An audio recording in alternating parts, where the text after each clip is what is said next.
Hi guys, today we'll talk about how can you figure out this relation or know how you can do that on your Flow app. So all you have to do, you just click here on settings here.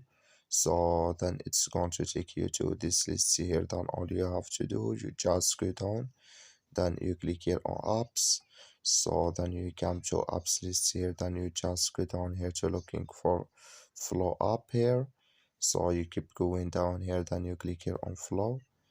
So then you come to this list, you click here on force stop, then you click here on OK. So and you go down, you click here on storage, then you just click here on clear cache, and you go to your Play Store. I'm going to my Play Store, just click on it. Then you're looking for Flow app, it's going to show for you like this.